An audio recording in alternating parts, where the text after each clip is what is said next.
Maraming Speaker, salamat, Mr. I move to Speaker. recognize the Honorable Deputy Speaker Janet Garin.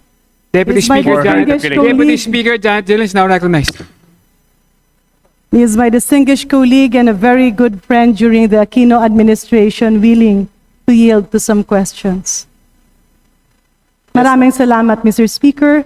Maraming salamat din sa ating mga kasamahan.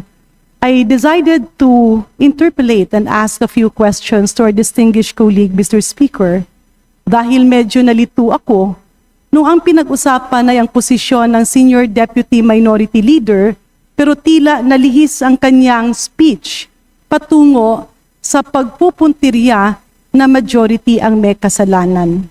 May I inquire, Mr. Speaker, distinguished colleagues, to the Honorable Egay Erice, paano po ba pinipili ang isang Senior Deputy Minority Leader?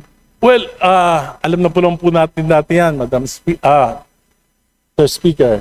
Hindi pa lang naman ngayong administrasyon na ito, ng mga nakaraang administrasyon, hindi po tayo pumipili talaga ng minority leader kung walang blessing ng leadership ng House. Ibig sabihin, distinguished speaker, nung ikaw ay naging Senior Deputy Minority Leader, ito ay may sabwatan sa mayorya?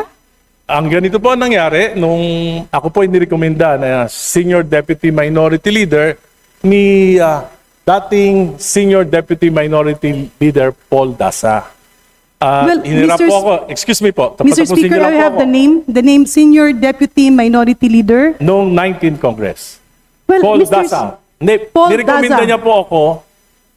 Sabi niya, kakausapin niya si minority leader Nonoy Libanan upang ako ang kanyang maging kahalili. Ibig sabihin, Mr. Speaker, ang Hindi pa po ating ako tapos. tagalang-galang Hindi pa na po. kasamahan na si Honorable Patapusin niyo Egay muna ako bago niyo ako Erice ay tanungin. hindi pinili ng minorya? But, Because that is... kaya nga po, patapusin niyo ako para may kwento ko lahat. Pwede? Yeah, but can Kung I pwede lang ako. Kung pwede, pagkatapos pwede niyo akong can I tanungin. have a direct answer, Mr. Speaker? I am Kasi directly answering nakakagulat. you. Yeah, Mr. But, Speaker, my question is Honorable- very simple. Napili ba siya ng isang former member of the House? Because that is very Nirekomenda unparliamentary. po. He's putting some words on my mouth. Honorable- Ang sinabi ko po, nirekomenda Session ko. suspended. Okay?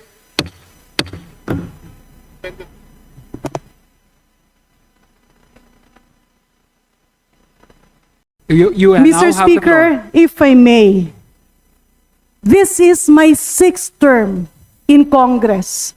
And this is the first time that I've heard that a former member of the House can recommend. Will that be tantamount to dictating to the members of the minority?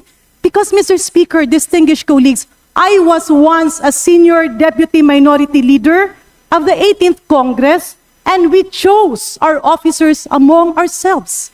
Hindi po kami nagpadikta, at yan po ay katanungan natin sa ating mga kasamahan sa minorya. Well, I'll do laud and respect the Honorable Egay Erice. And of course, I very much welcome the election of the Honorable Laila De Lima, the new Senior Deputy Minority Leader. I believe, Mr. Speaker, itong mga bagay-bagay that should be a concern of the minority because they elect the officers among themselves. In fact, our rules, Mr. Speaker, says, kapag tayo ay nagbobotohan, nagboboto tayo kung sino ang ating magiging speaker. At yung hindi bumoto sa nanalong speaker ay nagko-convene to elect not only the minority leader, Mr. Speaker, but also the Senior Deputy Minority Leader, the Deputy Minority Leaders, and the Assistant Minority Leaders.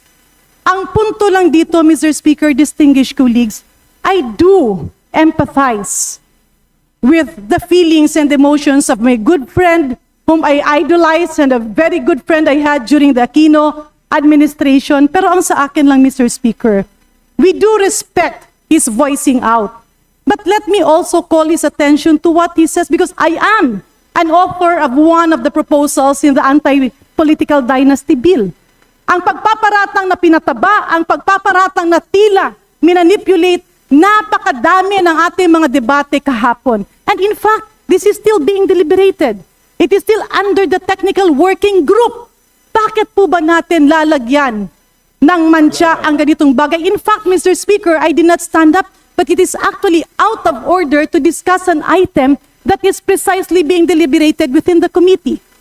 So, Mr. Chair, distinguished colleagues, with due courtesy to my distinguished colleague, naiintindihan ko na ang pagpalit ng liderato as Senior Deputy Minority Leader is something that we should respect because it is the decision of the minority. But accusing the majority of meddling in their affairs, accusing the majority of meddling in their voting or whatever is something that I cannot accept. There will always be a proper forum to air that. Somebody could have objected to the election. We were not even party to that. But Mr. Speaker, distinguished colleagues, lahat tayo dito ay may karapatang tumayo. Lahat tayo ay may karapatang magsalita. Lahat tayo ay may karapatang ipaglaban ang ating pinaniniwalaan. But nobody has the monopoly of knowledge. Nobody has the monopoly that what he believes should be right. Dahil pwedeng ang paniniwala mo ay hindi paniniwala ng iyong mga kasamahan. Mr. Speaker, distinguished colleagues, let us respect the decision of the minority dahil hindi rin nila tayo pinapakialaman. But blaming the majority leader, the members of the majority, for what happened in their change in leadership is already unparliamentary and uncalled for. With that, Mr. Speaker, may I appeal to my good friend and our distinguished colleagues. We have tolerated and even heard all your stand on many issues. We have also conveyed and mentioned our stand on our side. Sometimes magkakasama tayo sa ibang issue, minsan hindi tayo nagsasama-sama. It's a matter of belief, idealism, and being the real voice of our people. So may I appeal to my distinguished good friend from the minority. Please spare us, the majority. Kung anuman ang nangyayari sa minorya ay ating nirerespeto. But accusing the majority leader of holding the minority leader is something I believe the minority should stand up. Papayag ba ang minorya na sabihing tila sunod-sunuran lang kayo? Which I actually contradict, Mr. Speaker. Papayag ba kayong sabihing tila inipit dahil mga boses kayo? We have heard our distinguished colleagues here speak up on many matters. Ang sa akin lang, Mr. Speaker, let us put decorum in this house. I was also a member of the minority, then a member of the majority. I went back to the minority and became a member now of the majority, and we always stood firm, debating when we find the reason to do so, defending when it was time to defend our beliefs, but at the same time, accepting the decision of whatever will be the decision of the majority. With that, Mr. Speaker, just to point out, the anti-political dynasty bill is being discussed. At patuloy natin pag-uusapan yon at ipaglalaban natin yon. Let us not accuse any sponsor of saying, nagpapataba tayo ng mga dinastiya. And let us not accuse the majority of meddling with the election of the minority, because that is your concern and that is something that should be addressed by the minority. Do not drag us into the problem of your election of officers. Maraming salamat, Mr. Speaker. Maraming salamat, distinguished colleague. Mr. Speaker, may I respond? Honorable Erice is now recognized. Yes, Mr. I am not accusing the majority. I'm accusing the majority leader. Because he called me at his office. I was accompanied by the minority leader. At tinanong niya ako, mismo, bakit ako nagsalita ng gano'n? 65 years old na ako. 30 lang yung nagtatanong sa akin. Hindi na ako nirespeto. Tinatanong, bakit ko sinabi yung mga sinabi ko? Wala na ba akong karapatang magsalita bilang miyembro ng minorya? Madalas akong sabihan, ni minority, ito na ilibanan, pwede niyong tanungin. Tumatawag sa akin, si Sandro, nagre-reklamo sa mga salita mo. At kahapon, kinausap niya ako. Sabi niya, Egay, hindi ko na kaya ang pressure ng itaas. Kaya sabi ko, okay lang, para wala ka na rin problema. At sinasabi ko, pinararangal ko na ang papalit sa akin ay kasama ko sa Liberal Party. At mali rin po yung sinabi nyo na pinagdidebatihan pa sa technical working group. Tapos na po. Approved na sa Committee on Suffrage and Electoral Reforms at ito ay dadali na po sa plenaryo for plenary debates. Kaya po, bakit ko po nasabing bundat? Simple lang po.